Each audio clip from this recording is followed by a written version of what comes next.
আসসালামু আলাইকুম। ডক্টরওয়ালা.কম আয়োজিত ফেসবুকের লাইভ প্রোগ্রাম ডক্টরওয়ালায় আমার ডাক্তার অনুষ্ঠানে আপনাদের সবাইকে স্বাগত জানাচ্ছি। আমি নাইমা আছি আপনাদের সাথে এবং থাকবো অনুষ্ঠানের পুরোটা সময় জুড়ে।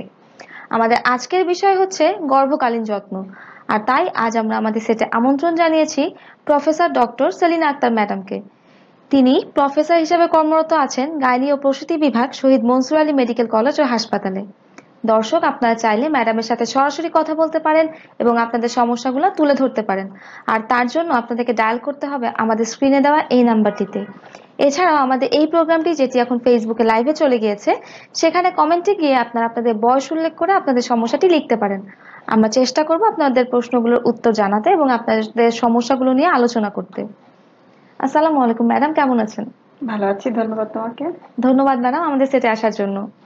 ম্যাডাম, আমাদের আজকের বিষয় হচ্ছে গর্ভকালীন যত্ন। প্রথমে যদি আপনি আমাদের কাছে একটু বলে নিতেন যে গর্ভকালীন যত্ন বলতে আমরা কি বুঝি। আসসালামু আলাইকুম।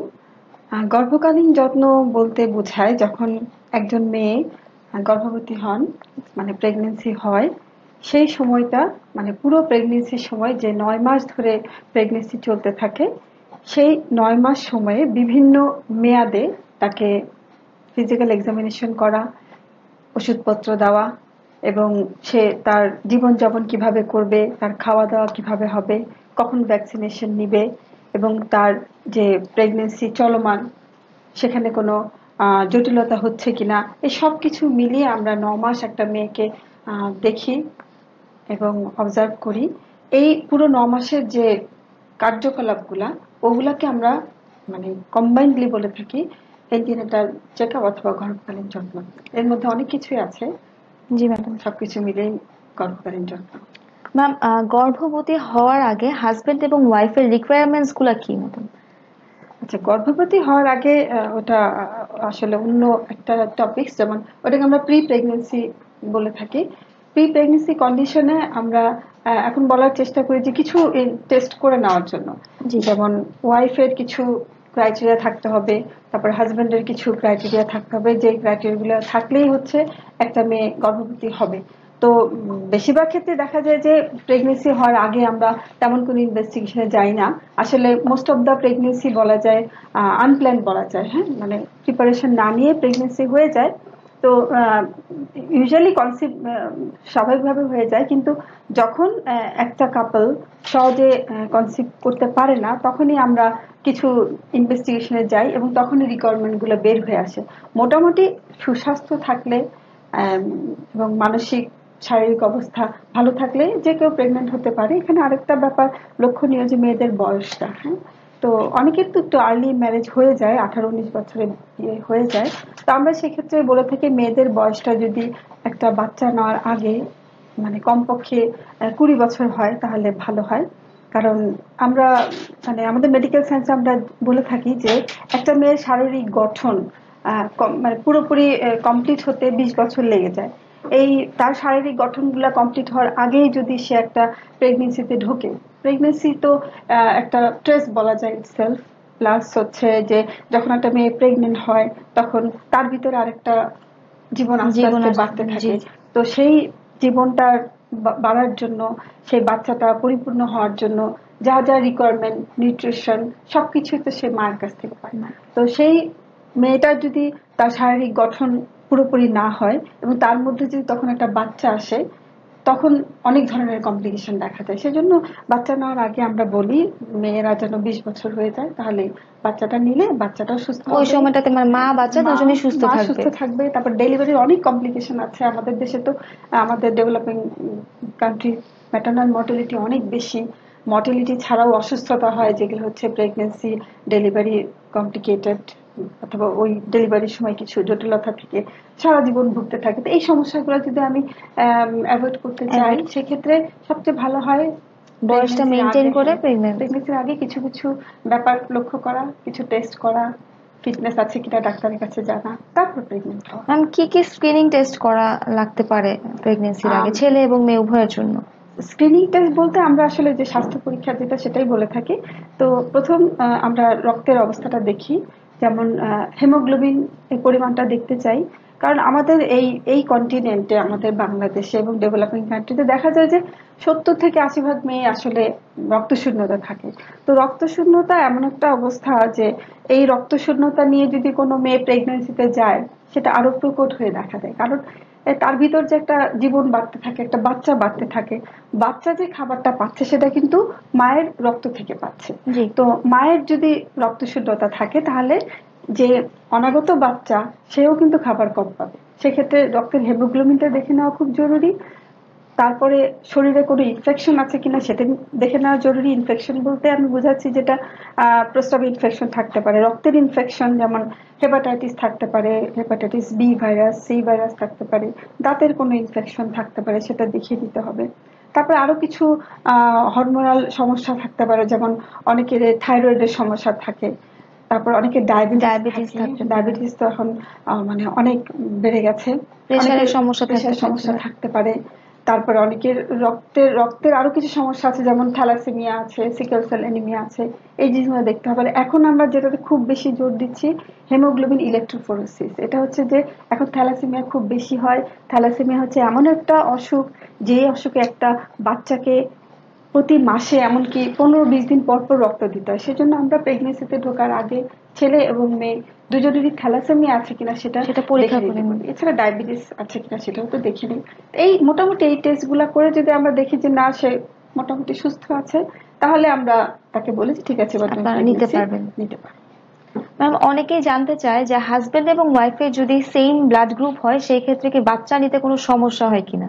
না না, এইটা অনেকের, আমি নিজেও এই প্রশ্নটা অনেকবার শুনেছি আমার চেম্বারে। হাজবেন্ড ওয়াইফের রক্ত যদি একই রকম হয়, এ পজিটিভ দুজন অথবা বি পজিটিভ, কোনো সমস্যা হয় না। এখানে রক্তের গ্রুপের একটা ব্যাপার আছে, যেমন মেয়েদের যদি নেগেটিভ ব্লাড থাকে, মানে আরএইচ নেগেটিভ যেটাকে আমরা বলি, হতে পারে এ নেগেটিভ, বি নেগেটিভ, ও নেগেটিভ, হোয়াটএভার হতে পারে। তো যেই মেয়ের ব্লাড গ্রুপ নেগেটিভ তার যদি পজিটিভ বাচ্চা হয়, মানে যে বাচ্চাটা সে জন্ম দিল তার ব্লাড গ্রুপ যদি পজিটিভ হয়, সেই ক্ষেত্রে কিছু কমপ্লিকেশন দেখা যায় ওই বাচ্চার না, নেক্সট যে বাচ্চাগুলো হবে সেকেন্ড বেবি থেকে স্টার্ট হবে কমপ্লিকেশন। সেজন্য আমরা করি কি, ওই যে বাচ্চাটা জন্ম হলো সেই বাচ্চার জন্মের পরপর বাচ্চার ব্লাড গ্রুপটা করি। যে মায়ের নেগেটিভ ব্লাড গ্রুপ তার কথা বলছি, তার ব্লাড গ্রুপটা করে যদি দেখি বাচ্চার ব্লাড গ্রুপটা নেগেটিভ, সেক্ষেত্রে আমরা মাকে একটা ইনজেকশন দেই, যে ইনজেকশনটা একটু দাম বেশি, সেটাকে আমরা এনটিডি ইনজেকশন বলে থাকি। সেই ইনজেকশনটা দিলে পরবর্তী বাচ্চা হওয়ার সময় সমস্যা হয় না। এই সেম কথা কিন্তু তার যদি কোনো অ্যাবর্শন হয় এবং যদি তার কোনো এমআর করানো হয়, সব ক্ষেত্রেই কিন্তু যদি নেগেটিভ রক্তের কোনো মেয়ে যদি কোনো প্রসিডিওরে যায়, সেক্ষেত্রে অবশ্যই তাকে একটা এনটিডি দিয়ে নিতে হবে। ম্যাম একটা মেয়ে কখন বুঝবে যে সে প্রেগন্যান্সিতে ভুগছে, মানে প্রেগন্যান্সিতে আছে, বা তার কোন কোন উপসর্গগুলো দেখলে বুঝবে যে সে প্রেগন্যান্ট? আচ্ছা, তো বিবাহিত মেয়েরা, আমরা আসলে মেয়েদের মাসিকের যে মানে ইতিহাসটা সেটা খুব ইম্পর্টেন্ট। আমরা সবসময় সব মেয়েদের বলি যে মাসিকের যে হিসাব সেটা কিন্তু রাখতে হবে। হ্যাঁ, প্রতিটা মেয়েরই মাসে মাসে মাসিক হবে, শুধু প্রেগনেন্সি না, একটা মাসে যদি কোনো মেয়ে মাসিক মিস করে হতে পারে অন্য কোনো প্যাথোলজি, তো এটা খেয়াল রাখতে হবে। তো বিবাহিত মেয়েরা কিভাবে বুঝবে? যাদের মাসিক টোটালি রেগুলার, মানে 28 দিন অথবা 30 দিন পর পর হচ্ছে, তাদের যখন মাসিকটা মিস হবে, সাপোজ আজকে হচ্ছে 23 তারিখ, তার 23 তারিখ পার হয়ে গেলে তখনই কিন্তু তার মনের মধ্যে একটা সন্দেহ আসতে পারে যে মাসিকটা কেন হলো না। আমরা বলি মিনিমাম মাসিকের যে ডিউ ডেট থাকে, সেই ডিউ ডেট থেকে 7 ডেজ পর্যন্ত দেখার জন্য। আসলে একটা প্রেগন্যান্সি টেস্ট পজিটিভ হওয়ার জন্য 7 থেকে 14 দিন লেগে যায়। আমাদের চারপাশে সচরাচর যে স্ট্রিপ পাওয়া যায় প্রেগন্যান্সি টেস্ট করার জন্য, সেগুলাতে টেস্ট করতে গেলে 7 থেকে 14 দিন লেগে যায়। অনেক সময় 7 দিনের যে সকালবেলার যে ইউরিনটা ওটা দিয়ে করতে বলি, প্রস্রাবটা দিয়ে করতে বলি, অনেক সময় নেগেটিভ আসে, সেক্ষেত্রে সে আবার 7 দিন পরে সে একই স্ট্রিপ টেস্ট করতে পারে, তখন সে পজিটিভ পেতে পারে। এই একটা। আর তার যদি খুব বেশি আগ্রহ থাকে যে না প্রেগনেন্সি হয়েছে আমি জানবই, তো সেই ক্ষেত্রে আরো সেন্সিটিভ কিছু টেস্ট আছে, যেমন সিরাম বিটা এইচসিজি ব্লাড দিয়ে টেস্টটা করা হয়। সেই বলা হয় যে আসলে কনসিভ করার 24 থেকে 48 ঘন্টা পরেই কিন্তু সিরাম বিটা এইচসিজি পজিটিভ আসে। তার মানে হচ্ছে যে পরবর্তী যে মাসিকের যে ডিউ ডেটটা ছিল সেটা আসার আগেই কিন্তু একটা মেয়ে বুঝতে পারবে যে তার প্রেগনেন্সি হয়েছে। এইগুলো একটা। আর সেকেন্ড, আর পরের যে উপসর্গগুলো সেগুলো হচ্ছে যে আমরা ওগুলাকে আসলে বলি মর্নিং সিকনেস, কম্বাইন্ডলি বলে থাকি মর্নিং সিকনেস। মর্নিং সিকনেসটা কেমন হবে, যেমন সকালে উঠে তার মানে ভালো লাগবে না, শরীরটা ভালো লাগবে না, কোনো কিছুতে আগ্রহ পাবে না, হয়তো একটু মেজাজটা খিটখিটে হয়ে যাচ্ছে, একটু ভমিটিং টেন্ডেন্সি হচ্ছে, মানে কিছু খেতে ইচ্ছা করছে না, বমি হচ্ছে না কিন্তু কেমন যেন একটা অস্বস্তি লেগেই থাকে, ঘুম থেকে ওঠার পর হয়তো মাথাটা ঘুরে গেল, এই যে বমি বমি ভাব থাকে এই একটা, সিমটম গুলোকে আমরা মর্নিং সিকনেস বলি। যদি কোনো মেয়ে দেখে যে তার মর্নিং সিকনেস হচ্ছে এবং তার রেগুলার মাসিক সেটা একটু ডিলে হচ্ছে, তাহলে মোটামুটি ধরে নিবে যে সে প্রেগনেন্ট।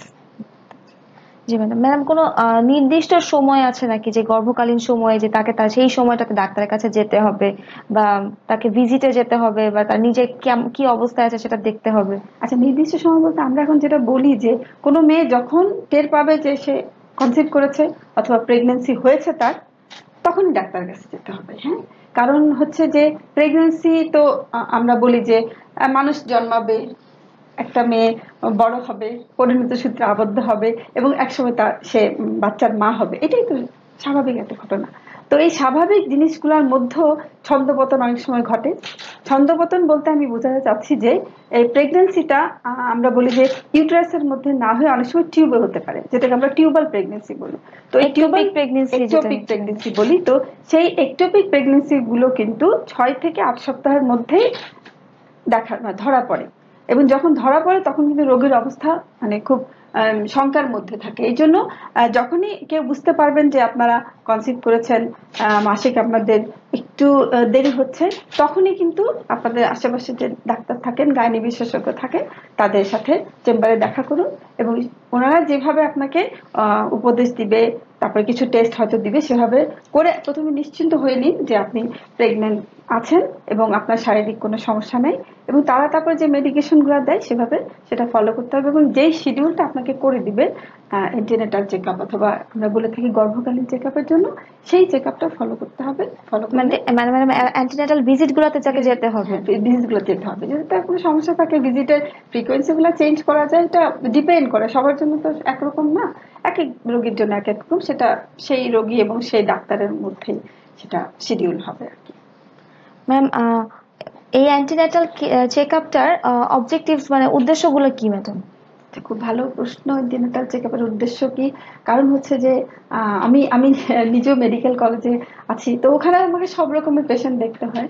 তো সত্যি কথা যেটা, যারা একটু পুরনো, আমি ইনলজদের কথা বলতে চাচ্ছি, যারা একটু বয়স্ক আছেন, তারা অনেক সময় বলে যে না বাচ্চা পেটে এসছে, এটা তো স্বাভাবিক।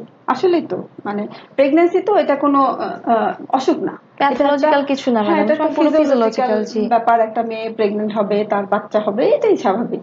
এর মধ্যে আবার এত চেকআপ, এত ওষুধপত্র কি দরকার? হ্যাঁ, এবং আবার অনেকের মধ্যে একটা ভুল ধারণা আছে যে ডাক্তারের কাছে গেলেই বেশি বেশি ভিটামিন খাওয়াবে, ওষুধ খাওয়াবে, বাচ্চাটা বড় হবে তারপরে সিজার করবে। হ্যাঁ, এরকম ধারণা এরকম অনেকের মধ্যে আছে। তো আমাদের আসলে এই চেকআপটা দেওয়ার উদ্দেশ্য হচ্ছে যে সবাইকে একটু মানে পরিচিত করা, অ্যাওয়্যার করা যে প্রেগনেন্সি নরমাল, কিন্তু প্রেগনেন্সিতে কিছু কিছু কমপ্লিকেশন হতে পারে।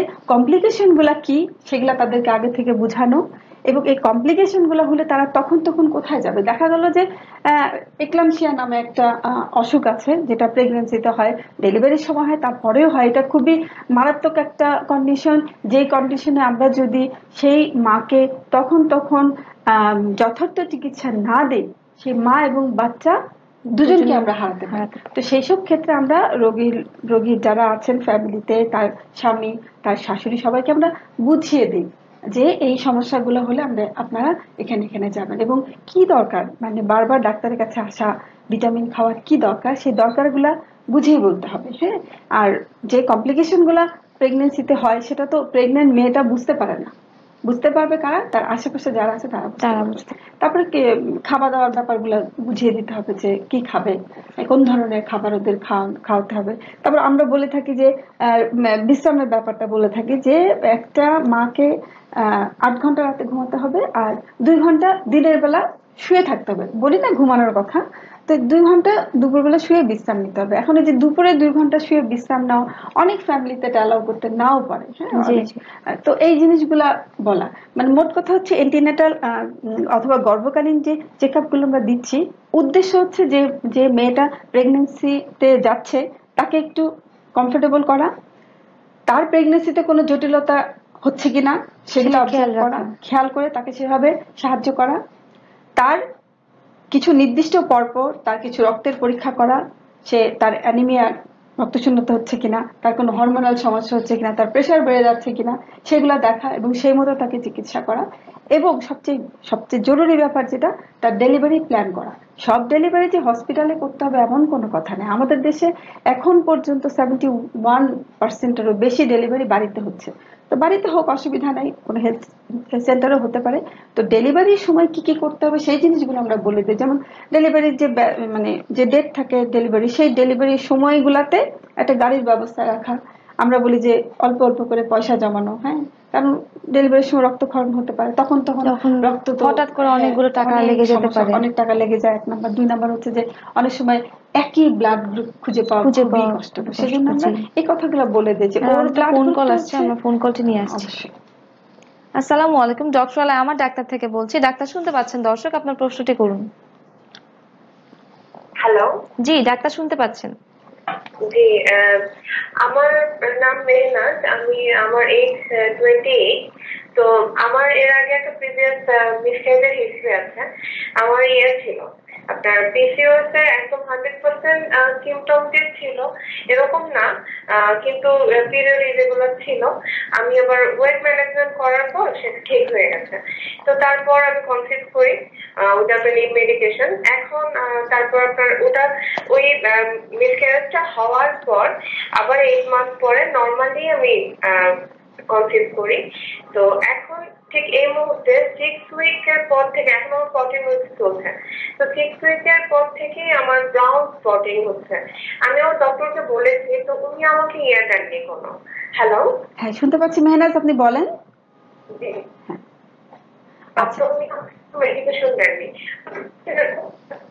খুব বড় ব্যাপার না, কোনো মেডিকেশন দেননি। এখন আমার 14 উইকস চলছে, এখনো ব্রাউন স্পটিংটা অনগোয়িং।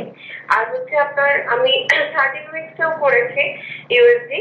তো তখন পর্যন্ত বেবির মুভমেন্ট, বেবির গ্রোথ সবকিছু ঠিক আছে, কিন্তু আমি একটু কনসার্ন এই ব্যাপারে যে কেন হচ্ছে এই ব্যাপারটা।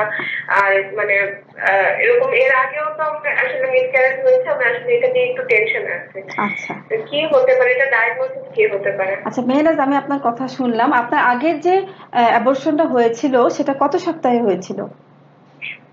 সেটা ছিল 9 উইকসে। আসলে তখন বেবির হার্টবিটে আসেনি, আমি বেশ কয়েকবার ইউএসজি করেছি, তখন হার্টবিট আসেনি, এই কারণেই হয়েছিল। তো এবার আমি 8 উইকস থেকে হচ্ছে করেছি, আলোচনা করলাম, তখন থেকে হার্টবিট ছিল এবং বেবির গ্রোথ ঠিক আছে, সবকিছুই ঠিক আছে, কিন্তু এখনো ব্রাউন স্পটিংটা। আচ্ছা মেহনাজ, আপনার ব্রাউন স্পটিং নিয়ে আপনি এত বেশি মানে টেনশন নেবেন না। আপনার আগের প্রেগনেন্সিটা লস হয়েছিল 9 সপ্তাহে। আমরা সাধারণত বলে থাকি যে যেই সময় আগের প্রেগনেন্সি লস হয় সেই সময়টা থাকে ক্রিটিক্যাল। আপনি যেহেতু 9 সপ্তাহ ক্রস করে এখন 13 অথবা 14 সপ্তাহে চলে এসেছেন, আপনার অত ভয় পাওয়ার কিছু নাই। আপনার যে ডক্টর আপনাকে দেখছেন নিশ্চয়ই উনি আপনার টেস্ট করেছেন, যেমন আপনার ডায়াবেটিস আছে কিনা, আপনার থাইরয়েডের কোনো সমস্যা আছে কিনা। না না, এখন আমি ফার্স্ট ট্রাইমাস্টারে সবগুলো টেস্ট। তাহলে খুবই ভালো, তাহলে খুবই ভালো। যদি সব টেস্ট নরমাল থেকে থাকে তাহলে আপনাকে ডাক্তার যে ওষুধগুলো দিয়েছে সেগুলো আপনি খান, এবং আপনার দৈনন্দিন যে চলাফেরা সেগুলো একটু লিমিট করতে হবে। লিমিট মানে হচ্ছে যে খুব ভারী জিনিস তোলা, হ্যাঁ ভালো, জি আপনি রেস্টে থাকেন।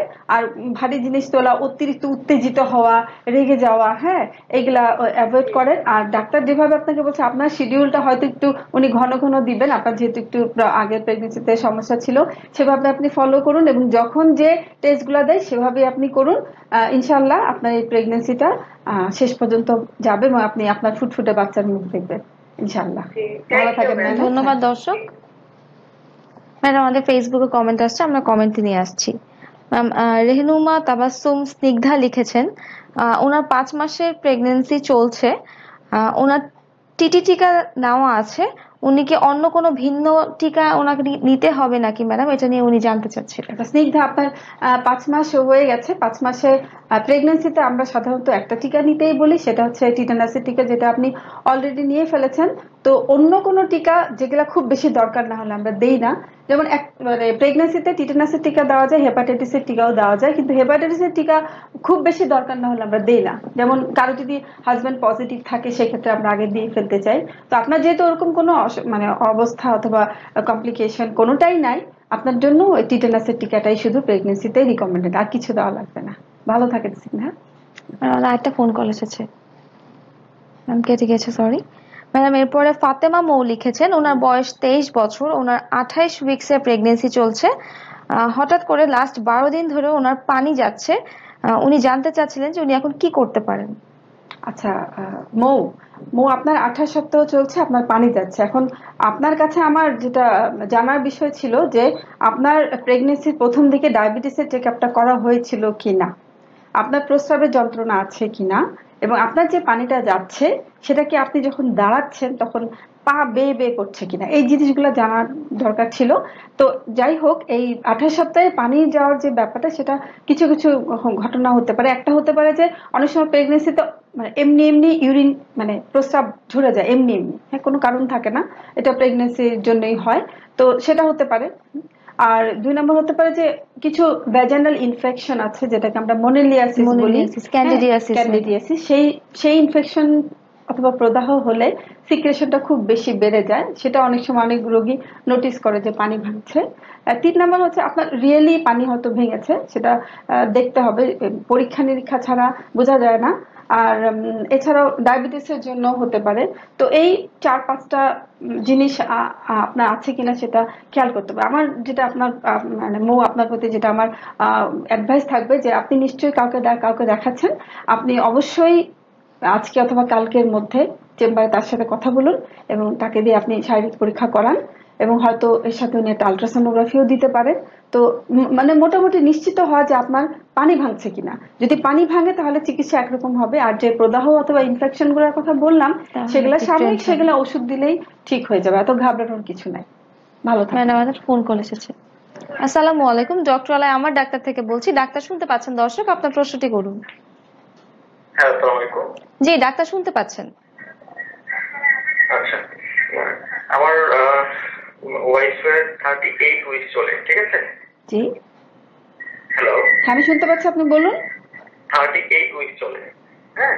জি। তো এখন প্রবলেম হচ্ছে ওই শেষ পর্যায়ে, তো এখন মানে আজকে আমাদের লোকাল হাসপাতালে চেক আপ করা হয়েছে যে এই কি বলে ওই কিসের মুখ ছিল আর কি 2 ইঞ্চি নাকি খুলেছে, এরকম বলবো আর কি।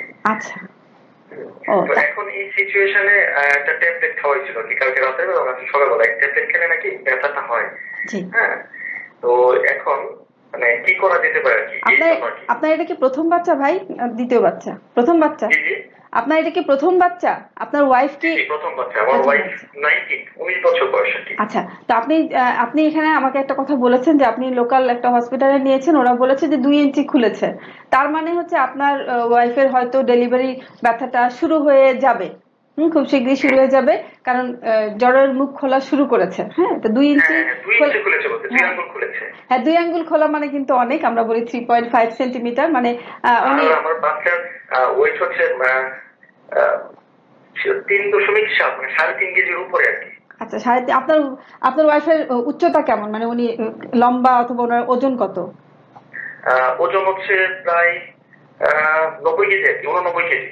আচ্ছা, আর ওনার লম্বা উনি কতটুকু, হাইট কতটুকু? লম্বা হাইট জি 5 ফিট 3.5 ইঞ্চি 3.5 ইঞ্চি। আর তাহলে আপনার ওয়াইফ তো মানে লম্বায় ভালো আছেন, বাট আপনার ওয়াইফের ওজন, শারীরিক ওজনটা কিন্তু খুব বেশি। সেই ক্ষেত্রে আপনি অবশ্যই হাসপাতালে ডেলিভারি করাবেন, কারণ যাদের শরীরের ওজন খুব বেশি থাকে অনেক সময় ডেলিভারির সময় কিন্তু বাচ্চা মানে বার্থ ক্যানেলে আটকে যায়। হ্যাঁ, তখন কিন্তু মানে এমন সময় আটকায় যখন সিজার করার সময় থাকে না, বের করার সময় থাকে না, তখন কিন্তু আমরা অনেক সময় অনেক বাচ্চা মানে হারাই।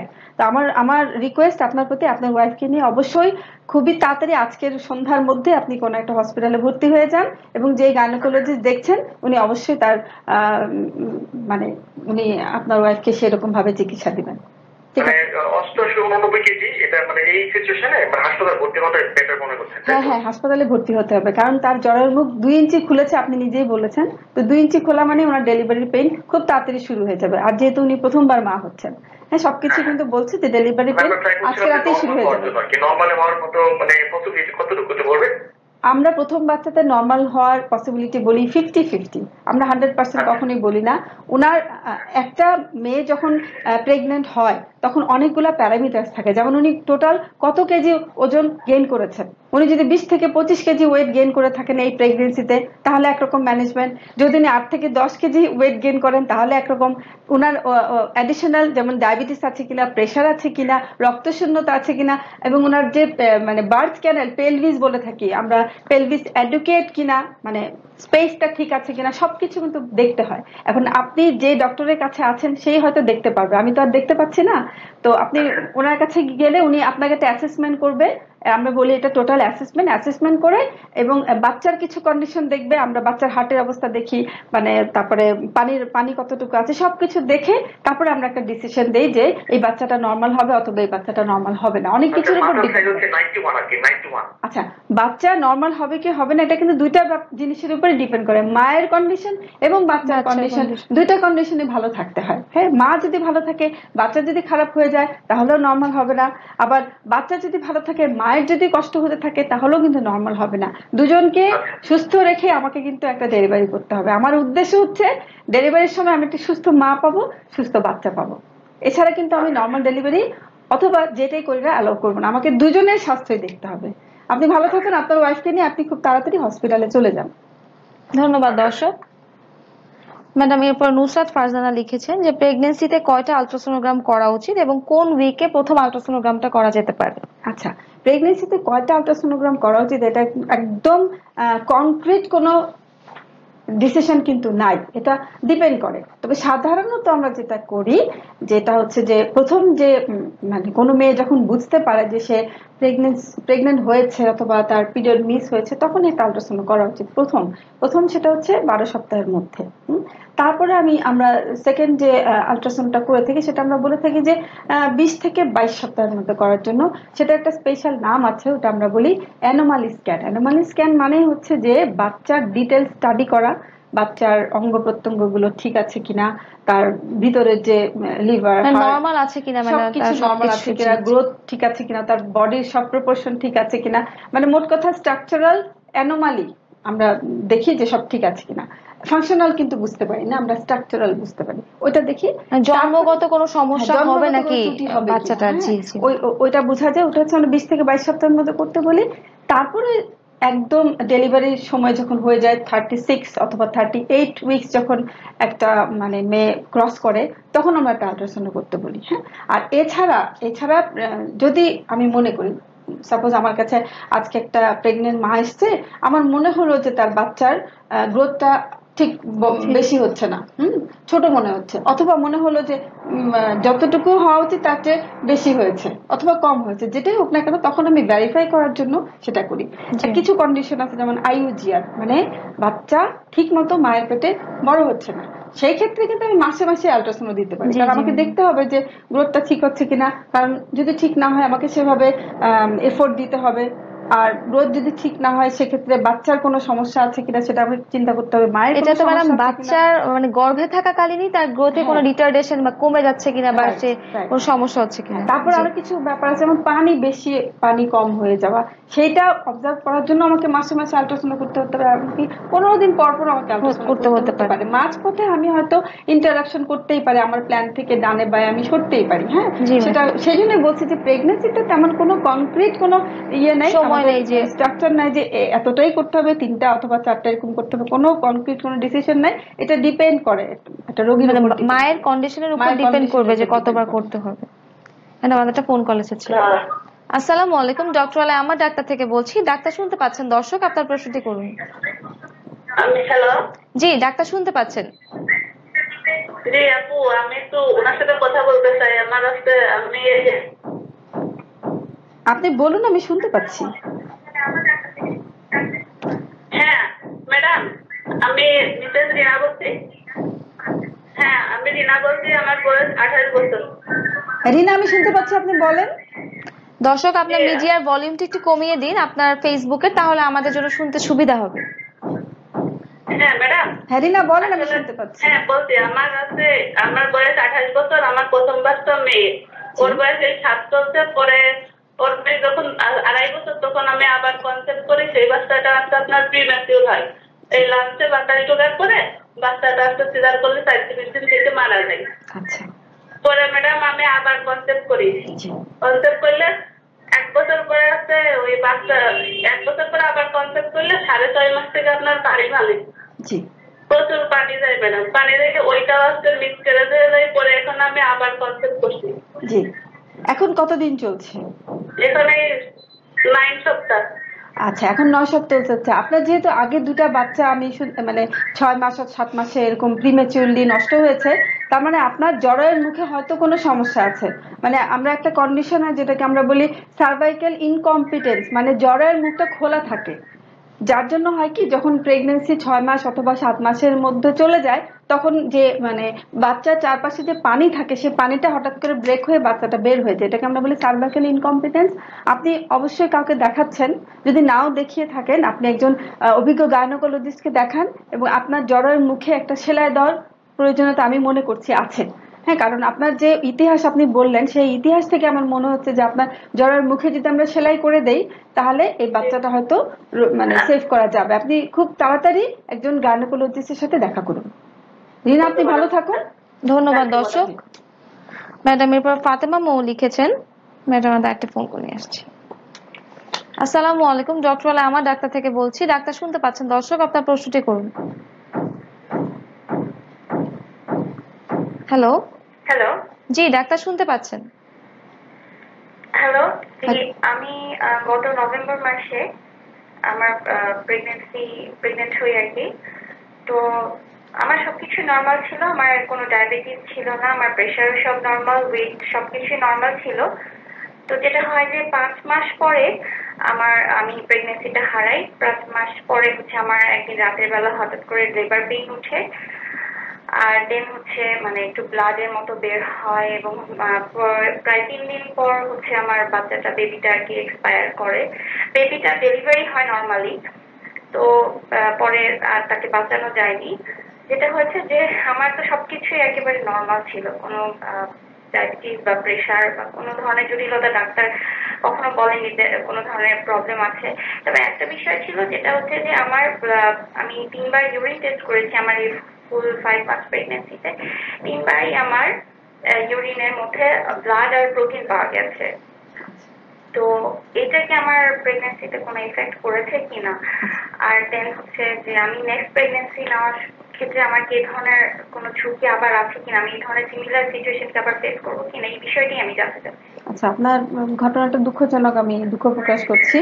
এটা আসলে কষ্টকর একটা মেয়ের জন্য, একটা বাচ্চা ক্যারি করার পর মারা যাওয়া। তো আসলে এই সময় যে প্রেগনেন্সি গুলা লস হয়, আপনি যে সময়ের কথা বললেন, অনেকগুলা কারণ আছে। হ্যাঁ, অনেকগুলা কারণের মধ্যে প্রথমে আসে হরমোনাল কিছু কারণ থাকতে পারে। তারপর দ্বিতীয় হচ্ছে যে আমি কিছুক্ষণ আগে বললাম সার্ভাইকাল ইনকম্পিটেন্স নামে একটা ব্যাপার থাকে। সেই সময় সেই কন্ডিশনেও কিন্তু উইদাউট এনি কজ, আপনি বললেন যে শুয়েছিলেন, হঠাৎ করে পানি ভেঙে বাচ্চাটা পড়ে গেল, এটা কিন্তু একদম আমার মনে হচ্ছে সার্ভাইকাল ইনকম্পিটেন্সের মতোই আর কি। আর আপনি বলেননি যে আপনার গত যে প্রেগনেন্সিটা লস হয়েছে, তারপরে যে কিছু পরীক্ষা নিরীক্ষা করতে, ওগুলো করেছেন কিনা আমি জানি না। হ্যাঁ, আর অনেক ইনফেকশন আছে, যে ইনফেকশনের জন্য এরকম লস হয়। আর এই যে একটা প্রেগনেন্সি লস হওয়ার পর আরেকটা হবে কিনা, এই আশঙ্কা অনেক সময় অনেকের মধ্যে থাকে। সম্ভাবনা তো থেকেই যায়। থেকে গেলে আমরা যেটা করি, তার ডিটেলস একটা টেস্ট করতে হয়। মানে আপনার একটা পূর্ণাঙ্গ শারীরিক চেক আপের দরকার আছে। পরবর্তী প্রেগনেন্সিতে যাওয়ার আগে অবশ্যই একটা পূর্ণাঙ্গ চেক আপ করবেন, এবং সেই চেক আপ করার 3 থেকে 4 মাস সময় আপনি নেবেন।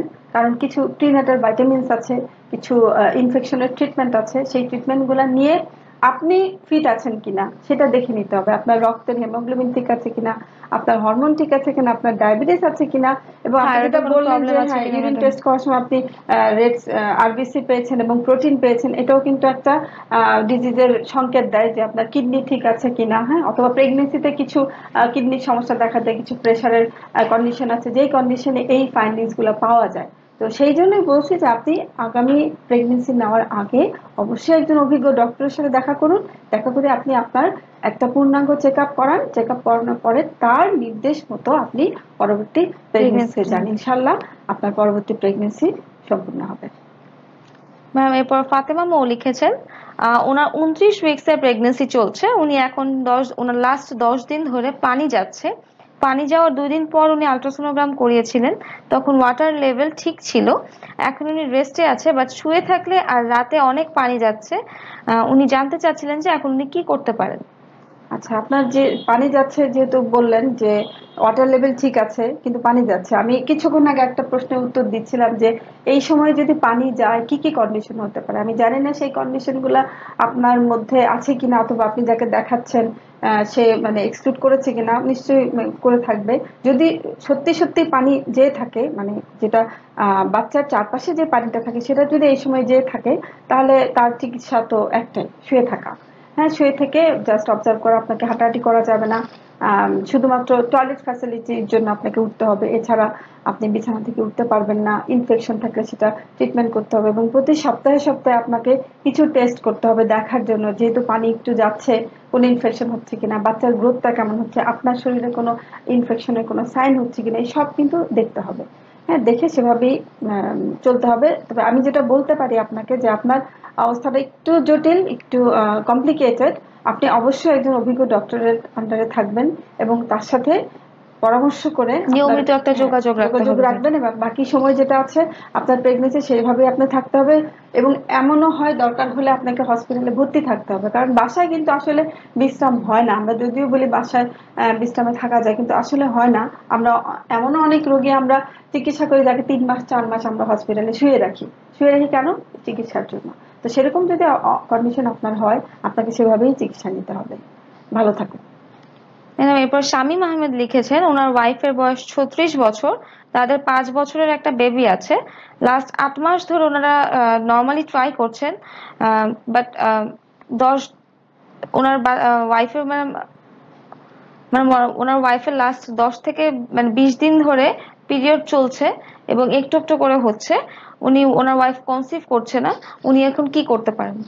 আচ্ছা, ওনার যেহেতু আগে একটা বাচ্চা আছে, তার মানে 36 বছর বয়স ওনার, তার মানে অন্য কোনো সমস্যা এর মধ্যে ওনার ওয়াইফের হয়েছে কিনা, আপনার ওয়াইফের হয়েছে কিনা দেখতে হবে। কারণ মাসিক, যেহেতু আপনি মাসিকের কথাটা উল্লেখ করেছেন, তার মানে এটাতে একটু আপনি ব্যতিক্রম লক্ষ্য করেছেন হয়তোবা। তার মানে আপনি আপনার ওয়াইফের হরমোন টেস্ট গুলা করান এবং তার শারীরিক ওজন ঠিক আছে কিনা সেটা দেখান, দেখিয়ে, এবং আপনারও হয়তো একটা টেস্ট করতে হবে, সেই টেস্ট করানোর পরে তারপর ওনার চিকিৎসা করান। কারণ 36 বছর বয়স যেহেতু হয়েছে, বেশি সময় নষ্ট করার মতো সময় নেই। উনি আবারও কমেন্ট করেছিলেন যে ওনার সবগুলো মানে রিপোর্ট নরমাল আছে। জি ম্যাডাম, আচ্ছা, রিপোর্ট নরমাল থাকলে, যেহেতু মাসিকের একটু প্রবলেম বলছেন, আমার মনে হয় এখানে আপনার ওয়াইফকে ওষুধ দিয়ে একটু হেল্প করতে হবে। কিছু কিছু মেডিসিন আমরা দেই, যেটা দিলে ওভুলেশন মানে মাসে মাসে যে ডিম আসার যে ব্যাপারটা, সেই ব্যাপারটা স্মুথ হয়। সেই ওষুধটা হয়তো আপনার ওয়াইফের দরকার আছে। আপনি ইমিডিয়েটলি একজন গাইনি বিশেষজ্ঞের সাথে দেখা করুন, সেখানে ওনাকে সামান্য কিছু ওষুধপত্র দিলেই এবং টাইমিংটা যদি ঠিক থাকে, উনি অবশ্যই আবার কনসিভ করবেন।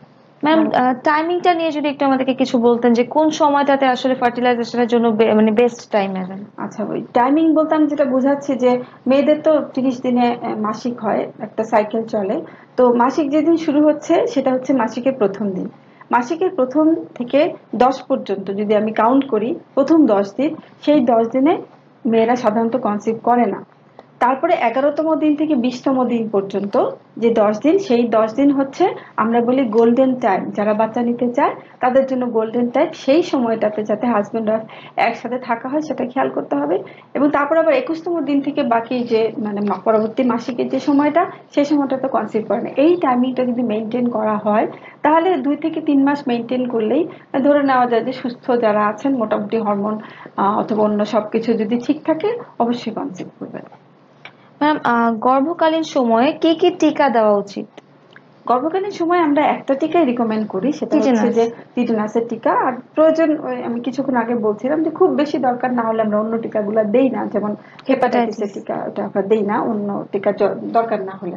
এটা তখন ব্যালেন্স করতে হয় যে যেটা লাগবে সেটা দিতেই হবে, রিকোয়ারমেন্টস অনুযায়ী তখন তাকে সেটা দিতে হবে। সাধারণত আমরা একটা টিকাই রিকমেন্ড করি, সেটা হচ্ছে টিটেনাসের টিকা। 2টা টিকা দিই। যারা প্রথমবার বাচ্চা নিচ্ছেন তাদেরকে আমরা বলে থাকি যে 4 অথবা 5 মাস সময় একটা, তার 1 মাস পরে একটা।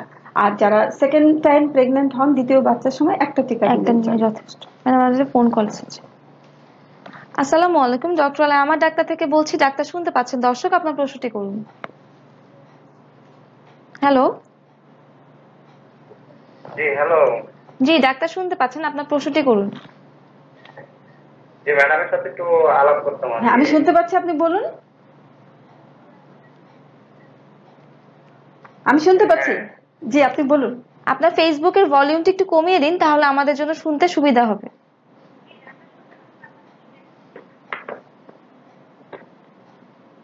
ম্যাম কেটে গিয়েছে কলটি। ম্যাডাম এরপরে শিমুল খান লিখেছেন, ওনার ওয়াইফের 2.5 মাসে প্রেগনেন্সি চলছে, তার অনেক বেশি বমি হচ্ছে, বমির কারণে ওনারা ট্যাবলেট এমিস্টেট খাওয়াচ্ছে কিন্তু কোনোভাবে কমছে না, উনি এখন কি করবেন জানতে চাচ্ছিলেন। আচ্ছা, এমিস্টেট আমরা দিয়ে থাকি বমি বন্ধ হওয়ার জন্য। অনেক সময় হাইপার অ্যাসিডিটির জন্য বমি হয়, আপনি এখানে কোনো মানে গ্যাস্ট্রিকের ওষুধ হয়তো খাচ্ছেন না, আমার মনে হয় ওইটা যদি আপনি একটু আপনার ওষুধের তালিকায় যোগ করেন তাহলে আপনার ওয়াইফ সুস্থ ফিল করবে। এছাড়া আরো কিছু ব্যাপার থাকে, যেমন যদি কারো থাইরয়েডের প্রবলেম থাকে তারও কিন্তু খুব বেশি বমি হয়, তাই থাইরয়েড চেক আপটা করে নিতে হবে। এছাড়া ইউরিনে ইনফেকশন থাকলে সেই অথবা অন্য কোনো ইনফেকশন থাকলে ইনফেকশনের জন্য কিন্তু ভমিটিংটা খুব বেশি হয়। মোট কথা প্রেগনেন্সির প্রথম 3 মাসের মধ্যে আমরা একটা বেসিক একটা কিছু টেস্ট করি, সেই টেস্ট সবগুলো আপনি করে নেন। হ্যাঁ, কারণ ওই টেস্টগুলো করলেই ধরা পড়বে যে ওনার কি সমস্যা আছে। হ্যাঁ, সমস্যা ধরা পড়লে ওষুধ দিবে, ওষুধ দিয়েও যদি কন্ট্রোল না হয় ভমিটিংটা, সেই ক্ষেত্রে আমরা অনেক সময় এই ধরনের রোগীদেরকে আমরা হসপিটালে ভর্তি করি। আমরা এটাকে এই কন্ডিশনটাকে বলি হাইপার এমিসিস গ্র্যাভিটারাম। যদি এটা হয় তাহলে আমরা তাকে 24 থেকে 48 ঘন্টার জন্য হসপিটালে ভর্তি করি, এবং ভর্তি করে তাকে আমরা কিচ্ছুই খেতে দেই না, একদম কিছুই না, পানিও খেতে দেই না। এই প্রথম 24 ঘন্টা আমরা তাকে স্যালাইনের উপর রাখি, স্যালাইন দিয়ে তার নিউট্রিশন আমরা মেনটেন করি, ভিটামিন পানি যা দরকার সব দেই। 24 ঘন্টা পরে আমরা আবার খেতে দেই, তারপর যদি আবার বমি করে আবার আমরা 24 ঘন্টার জন্য বন্ধ রাখি। এইরকম করে ট্রিটমেন্ট দিলে একসময় তার বমিটা বন্ধ হয়ে যায়। হ্যাঁ, এছাড়া আরো অ্যাডভান্স ট্রিটমেন্ট আছে। তো ইনিশিয়ালি আপনি এই আমি যে কথাগুলো বললাম সেগুলো একটু ফলো করলে আমার মনে হয় আপনার স্ত্রী একটু কমফোর্টেবল হবেন। ম্যাডাম আমাদের আরেকটি ফোন কল এসেছে। আসসালামু আলাইকুম, ডক্টর আলাই আমার ডাক্তার থেকে বলছি। ডাক্তার শুনতে পাচ্ছেন? দর্শক আপনার প্রশ্নটি করুন। আমার নাম ডালিয়া রহমান, আমি একটু আপনার সাথে কথা বলতে চাই ম্যাডামের সাথে। হ্যাঁ ডালিয়া, আমি শুনতে পাচ্ছি, আপনি বলুন। ম্যাডাম আমার লাস্ট ইয়ারে এক বেবি মারা গিয়েছে, 9 দিন করে টিনেজার ছিল। আমার হরমোনের প্রবলেম ছিল, মানে থাইরয়েড ছিল, সাথে হাই প্রেশার ছিল। জি। তো তখন আর কি আমার এটাকে ট্রিটমেন্ট চলছিল ভালো, মানে থাইরয়েডটা একটা রেঞ্জের মধ্যে চলে আসছিল, প্রেশারটা একটু কন্ট্রোলে চলে আসছিল মেডিসিন নেওয়ার পরে। বাট সাডেনলি 4 মাস পর থেকে অ্যালোমেটিক ফ্লুইডটা একদম কমে গিয়েছিল। আপনার ব্লাড প্রেশার মনে হয় কন্ট্রোলে ছিল না, কারণ ব্লাড প্রেশার কন্ট্রোলে না থাকলেই কিন্তু অ্যামনিওটিক ফ্লুইডটা কমে যায়। হ্যাঁ, আরেকটা কন্ডিশন হতে পারে যে বাচ্চার কোনো সমস্যা ছিল কিনা, বাচ্চার কিছু জন্মগত ত্রুটি থাকে, যেই ত্রুটির জন্য মানে অ্যামনিওটিক ফ্লুইডটা তৈরি কম হয়। আমার মনে হয় ওরকম কোনো কন্ডিশন আপনার বাচ্চা ছিল, যেহেতু বাচ্চা হওয়ার পরে কিছুদিন পরে মারা গেছে, তো ওগুলো হয়তো কিছু ছিল। হ্যাঁ, আপনাকে পরবর্তী প্রেগনেন্সিতে যাওয়ার আগে আপনাকে একটা খুব সুন্দর করে একটা থরো চেক আপ করে এবং কিছু ওষুধপত্র নিয়ে তারপরে 3-4 মাস তৈরি হওয়ার পরে আপনাকে পরবর্তী বাচ্চার জন্য চিন্তা ভাবনা করতে হবে। ভালো থাকেন। ধন্যবাদ দর্শক।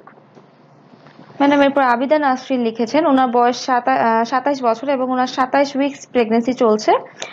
ওনার ব্লাড প্রেশার অনেক হাই ছিল, উনি ল্যাবেটা 200 খাচ্ছিলেন। এখন ওনার বিপি নর্মাল আছে এবং মাঝে মাঝে লো আসে। ওনার বাচ্চার ওজন হচ্ছে 875 গ্রাম।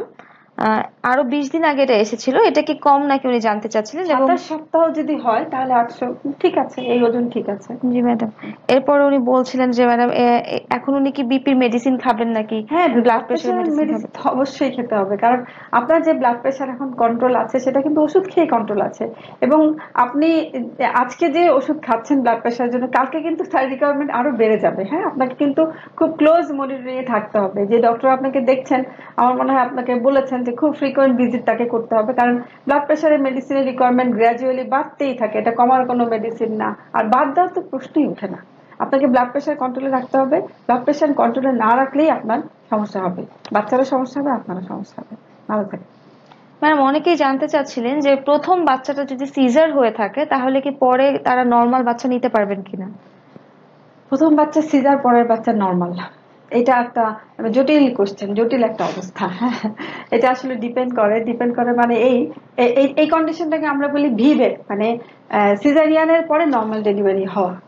তো সেই ডেলিভারিটা নর্মাল করা যাবে কি যাবে না, এটা অনেক কিছুর উপর ডিপেন্ড করে। প্রথম সিজারিয়ানটা কেন হয়েছিল, এটা কি বার্থ ক্যানেলের অ্যাবনরমালিটির জন্য হয়েছিল, ব্লাড প্রেশারের জন্য হয়েছিল, উল্টা বাচ্চার জন্য হয়েছিল, নাকি মানে অন্য কোনো জটিলতা, এই সব কিছু আমাদের চিন্তা করে তারপর ঠিক করতে হয়। আবার কিছু কিছু আছে প্লাসেন্টা প্রিভিয়া, সেগুলোর জন্য হয়। যদি ওই ধরনের কোনো কারণে আগেরটা সিজার হয়ে থাকে, পরেরটা নর্মাল ডেলিভারি সম্ভব। কিন্তু বার্থ ক্যানেল ছোট ছিল, এই জন্য সিজার হয়েছে, পরেরটা কিন্তু আর হবে না। আর তারপরে এখানে কথা আছে এই যে প্রথমটা সিজারিয়ানের পরে দ্বিতীয়টা যখন নর্মাল ডেলিভারি করতে যাওয়া হয়, ডেলিভারি প্রসেস চলাকালীন সময়ে একটা কন্ডিশন আছে যেটাকে বলে রাপচার ইউটেরাস, সেটার কিন্তু সম্ভাবনা অনেক বেড়ে যায়। বেড়ে গেলে তখন 5 মিনিটের মধ্যে যদি আমরা সিজার অ্যারেঞ্জ করতে না পারি, তাহলে কিন্তু মা বাচ্চার যে কোনো একজনকে আমার হারাতে হয়। এবং আরেকটা যেটা ব্যাপার, যে সিজারিয়ান হয়েছে তারপরে যাকে নর্মাল ডেলিভারিতে নিচ্ছি, তার যে প্যারামিটার গুলো অবজার্ভ করতে হয় লেবার প্রসেস চলাকালীন সময়, এটা বাংলাদেশের খুব কম হসপিটালে আছে। হ্যাঁ, তো এটা বাইরের দেশে সব হসপিটালে মোটামুটি, ওদের সব হসপিটাল ইকুইপ, কিন্তু আমাদের দেশে এমন অবস্থা যে আমরা একটা বাচ্চার হার্টবিট শোনা, বাচ্চার ব্লাডে অক্সিজেন কি পরিমাণ আছে সেইটা পর্যন্ত আমরা দেখতে পাই না। আমাদের সম্বল একটা স্টেথোস্কোপ, আমরা ওটা দিয়ে বাচ্চার হার্টবিট দেখি। তারপর হচ্ছে যে মায়ের যখন ব্যথা উঠছে, ইউটেরাসের থিকনেস যেটাকে বলি আমরা, হ্যাঁ, ওই ঝড়ে ওটা ফেটে যাবে কি যাবে না, ওই ইন্ডিকেশন কতটুকু মোটা আর কি ম্যাডাম, কতটুকু মোটা সব আমরা কিন্তু ওই মেশিনে অবজার্ভ করতে পারি। সিডিজি মেশিন লাগানো থাকে। তো এই সমস্ত ফ্যাসিলিটি যদি থাকে যে হসপিটালে, সেই হসপিটালে অবশ্যই চান্স নেওয়া যায়। আমি বলছি না যে হবেই, চান্স নেওয়া যায়। কিন্তু এই প্রথম সিজারিয়ান সেকশন করার পরে দ্বিতীয় বাচ্চাটা নর্মাল ডেলিভারি করতে যাওয়ার আগে অবশ্যই ডক্টর এবং পেশেন্টের মধ্যে একটা ব্রিফ ডিসকাশন হতে হবে। কি কি জটিলতা হতে পারে এটা আপনাকে ভালো মতো বুঝতে হবে, বুঝে আপনাকে আপনার ডক্টরকে সহযোগিতা করতে হবে। হ্যাঁ, যে এটা বললে হবে না যে এটা হলে কিন্তু মানে খবর আছে, এরকম বললে হবে না। মানে দুজনেরই কিন্তু একটু মানে বুঝতে হবে, সহনশীল হইতে হবে। হ্যাঁ, তারপরে যদি ডিসকাশন করে আপনার মনে হয় যে না এই রিস্ক গুলো নিয়ে আপনি নর্মাল ডেলিভারিতে যাবেন, আপনার ডক্টর যদি মনে করে নর্মাল ডেলিভারিতে যেতে পারেন। প্রথম বাচ্চার পর সিজারের পর নর্মাল ডেলিভারি অনেক বাচ্চা হয়েছে, অনেক জানা এরকম অনেক আছে। কিন্তু যে সমস্যাগুলা, যে জটিলতাগুলো হয়, সেগুলো আমাদের মাথায় রাখতে হবে। এরকম ঘটনা হয়ে বাচ্চা মা মারা গেছে এরকম আমরা জানি। সেই জন্য আমাদের রিস্কি যে জিনিসগুলা, সেগুলা মাথায় রেখে আমাকে এই কাজটা করতে হবে। জি ম্যাডাম। ম্যাডাম, আপনি বলছিলেন যে এক্লামশিয়া ছাড়াও ম্যাডাম আর কি কি ডেঞ্জার সাইন আমরা প্রেগনেন্সির সময় যেটা মাদেরকে বলতে পারি যে এটা ভয়ঙ্কর বিষয়, বা সেই সময় আপনার ডাক্তারের কাছে যান? আচ্ছা, এক্লামশিয়া তো একটা কন্ডিশন যেটা যখন একটা প্রেগনেন্ট মেয়ে অথবা ডেলিভারি হয়ে গেছে অথবা ডেলিভারির সময় যখন খিঁচুনি হচ্ছে, সেটাকে আমরা এক্লামশিয়া বলছি। এক্লামশিয়া হওয়ার আগে একটা কন্ডিশন আছে যেখানে ব্লাড প্রেশার খুব বেড়ে যায়, ওটাকে আমরা বলি প্রি এক্লামশিয়া, যেখানে খুব বেশি ব্লাড প্রেশার বেড়ে যায়। তো ওই কন্ডিশন যখন একটা মেয়ের হয়, তখন একটা তো হচ্ছে ব্লাড প্রেশার বেশি থাকে, তারপরে 2 নাম্বার হচ্ছে তার সারা শরীর ফুলে যায়, যেটাকে আমরা বলি ইডিমা। 3 নাম্বার হচ্ছে সে অনেক সময় চোখে ঝাপসা দেখে। হ্যাঁ, তো ওইটাকে আমরা বলি চোখে সর্ষে ফুল দেখা, মানে ডার্ক একটা মানে কালো একটা ব্যাকগ্রাউন্ডের মধ্যে হঠাৎ হঠাৎ সোনালি কিছু ছিটা, এটাকে বলে আমরা সর্ষে ফুল দেখা। হঠাৎ করে ব্ল্যাক আউট হয়ে যায়, ওরকম হতে পারে। প্রচন্ড জ্বর হতে পারে, এই সবই ডেঞ্জার সাইন। জ্বর কেন কোনো হতে পারে? ইনফেকশনের জন্য, যেমন কিছুক্ষণ আগে আমাদের 2জন পেশেন্ট বলেছিল ফোন করে যে পানি ভাঙছে। তো পানি ভাঙার একটা কন্ডিশন আছে, যে কন্ডিশন থেকে জ্বরের ভিতরে ইনফেকশন ঢুকে যেতে পারে, সেটার জন্য জ্বর হতে পারে এবং সেটা খুব ডেঞ্জারাস একটা অবস্থা। এছাড়া যেটা হতে পারে ইউরিনে ইনফেকশন হতে পারে। হ্যাঁ, এটা হচ্ছে সবই ডেঞ্জার সাইন। আর হচ্ছে মাসিকের রাস্তা অথবা যে বার্থ ক্যানাল বলি, সেখান থেকে প্রচন্ড দুর্গন্ধযুক্ত স্রাব আসতে পারে, সেটাও একটা ডেঞ্জার সাইন। আর ডেঞ্জার সাইন ধরেন ওই যে বাচ্চার নড়াচড়া কমে যাওয়া। হ্যাঁ, বাচ্চাকে আমরা একটা নির্দিষ্ট সময় বলি যে এত ঘন্টার মধ্যে বাচ্চা এত ঘন্টা নড়বে, ওরকম যদি না নড়ে সেটা একটা ডেঞ্জার সাইন হতে পারে। তারপরে ব্যথা উঠলো, ডেলিভারি ব্যথা উঠলো, আমরা মানে সবাইকে সোজাভাবে বোঝার জন্য বলি সূর্যোদয় থেকে সূর্যাস্ত। হ্যাঁ, এই সময়ের মধ্যে যদি ডেলিভারি না হয়, সূর্যোদয় থেকে সূর্যাস্ত আমরা গ্রস যে টাইমটা বলি 12 ঘন্টা, 12 ঘন্টার মধ্যে যদি বাচ্চার ডেলিভারি না হয় সেটা একটা ডেঞ্জার সাইন। বাচ্চা ডেলিভারির আগেই যদি মাসিকের রাস্তা দিয়ে অথবা যোনিপথে টাটকা রক্ত আসতে থাকে, সেটাও ডেঞ্জার সাইন। এই সবগুলো ডেঞ্জার সাইন মাথায় রাখতে হবে। আমি কিছুক্ষণ আগে বলছিলাম যে এন্টিনাটাল চেক আপ অথবা গর্ভকালীন চেক আপ আমরা কেন দিই, এই জিনিসগুলা আমাদের যে পেশেন্ট থাকে, পেশেন্টের সাথে যে আত্মীয় স্বজনরা থাকেন, হাজবেন্ড থাকেন, শাশুড়ি থাকেন, সবাইকে জাস্ট বুঝায় দেওয়া যে এই ডেঞ্জার সাইন গুলো হলে অবশ্যই রোগীকে একটু হাসপাতালে নিতে হচ্ছে। ম্যাডাম, ঝুঁকিপূর্ণ মা কারা? High risk mother. High risk mother, আমি প্রথমে বয়স দিয়ে শুরু করি। হ্যাঁ, ঝুঁকিপূর্ণ মা তারাই যারা হচ্ছে খুব কম বয়সে বাচ্চা নিচ্ছেন, আবার যারা খুব বেশি বয়সে বাচ্চা নিচ্ছেন। কম বয়স বলতে আমি 20 বছরের আগে যারা বাচ্চা নিচ্ছেন তাদেরকে আমি বলবো তারা ঝুঁকিপূর্ণ মা। আর যারা হচ্ছে 36 থেকে 40 বছরের মধ্যে বাচ্চা নিচ্ছেন তারাও কিন্তু ঝুঁকিপূর্ণ মা। এছাড়াও প্রেগনেন্সির সময় যারা বিভিন্ন রকম মেডিকেল কমপ্লিকেশন ডেভেলপ করে, যেমন কারো ডায়াবেটিস হতে পারে, কারো ব্লাড প্রেশার বেশি হতে পারে, কারো থাইরয়েডের সমস্যা হতে পারে, কারো ওজন অস্বাভাবিক বেড়ে যেতে পারে। আমি কিছুক্ষণ আগে বলছিলাম যে একটা পেশেন্টকে আমি যারা খুব শুকনা, মানে যাদের শারীরিক ফিটনেস ভালো, তাদেরকে আমরা বলি 12 কেজি গেইন করতে পারো। আর যারা একটু বাল্কি, আগে থেকেই মোটা, তাদেরকে আমরা বলি 8 কেজির বেশি গেইন করা যাবে না। এখন সে যদি 20 থেকে 25 কেজি গেইন করে, অবশ্যই সে ঝুঁকিপূর্ণ মা। এবং প্রতি মাসে যে আমি তাকে দেখছি, প্রতি মাসে কিন্তু তার জন্য 1 কিলো বরাদ্দ, 1 কেজি। সে যদি প্রতি মাসে 3-4 কেজি করে বেড়ে আসে, সেটাও ঝুঁকিপূর্ণ। এই সব কিছুর মধ্যে মানে ডেঞ্জার আছে। এবং রক্তশূন্যতা, এটা একটা ঝুঁকিপূর্ণ অবস্থা। এই অবস্থানগুলো হলে সে মাকে একটু স্পেশাল কেয়ার দিতে হবে, একটু স্পেশালি হ্যান্ডেল করতে হবে। ধন্যবাদ ম্যাডাম, আশা করছি আপনার কথা থেকে আজকে আমাদের দর্শকরা খুব উপকৃত হয়েছেন। আমাদের ডক্টরওয়ালার উদ্দেশ্যে যদি কিছু বলতেন। ডক্টরকে অনেক ধন্যবাদ আমাকে আজকে এখানে আনার জন্য এবং কথা বলার জন্য সুযোগ করে দেওয়ার জন্য। তো প্রেগনেন্সি যেটা বললাম, সৃষ্টি থেমে যেত, যদি জন্ম না হতো তাহলে সৃষ্টি থেমে যেত। সৃষ্টির নিয়মই হচ্ছে জীবন থেকে জীবন হবে। তো এটা একটা ছন্দের মধ্যে চলে, কিন্তু এই ছন্দের মধ্যেও ছন্দপতন হয়। একটা মা একটা পরিবারের আমি বলবো যে প্রাণ কেন্দ্র, যে সেই বাড়ি কোনো বাড়ি না যে বাড়িতে একটা মা থাকে না। তো আমরা কখনোই চাইবো না যে বাচ্চাটি ভূমিষ্ঠ হবে সে তার মা ছাড়া বড় হবে। হ্যাঁ, এবং শুধু তাই না, যদি একটা সন্তান জন্ম দেওয়ার সময় একটা মা পৃথিবী থেকে বিদায় নেয়, তাহলে সে শুধু বাচ্চার জন্য না, সেই পরিবারটার উপর একটা বিপর্যয় নেমে আসে। এই জন্য আমরা চাইবো যখন কোনো মেয়ে গর্ভবতী হবে, সেই তার 9 মাসের যে জার্নিটা সেটা যেন সুখের হয়। এবং এটা সুখের করা যাবে শুধুমাত্র যদি আমরা তাকে গর্ভকালীন সময়টা সবাই যদি সহযোগিতা করি, সবাই যদি সহযোগিতা করি এবং তার পাশে যদি আমরা সবাই থাকি, তাহলে তার প্রেগনেন্সিটা সুখের হবে এবং যে বাচ্চাটা আসবে তার ভবিষ্যৎ সুন্দর হবে। ধন্যবাদ ম্যাডাম। দর্শক, দেখতে দেখতে আজকে আমরা অনুষ্ঠানের শেষ পর্যায়ে চলে এসেছি। আপনারা জানেন doctorla.com বাংলাদেশের প্রথম অনলাইন ও কল সেন্টার ভিত্তিক ডক্টরস অ্যাপয়েন্টমেন্ট সার্ভিস। আমাদের সাথে দেশ জুড়ে রেজিস্টার্ডকৃত ডাক্তারদের অ্যাপয়েন্টমেন্ট পেতে আপনারা কল করতে পারেন 16484 এই নাম্বারে। এছাড়াও আপনারা আমাদের ঠিকানা, আমাদের ওয়েবসাইটে ভিজিট করতে পারেন, যেটি হচ্ছে www.doctorla.com এই ঠিকানায়। আশা করছি সবাই ভালো থাকবেন, সুস্থ থাকবেন এবং নিয়মিত ডক্টরলার সাথেই থাকবেন। আল্লাহ হাফেজ।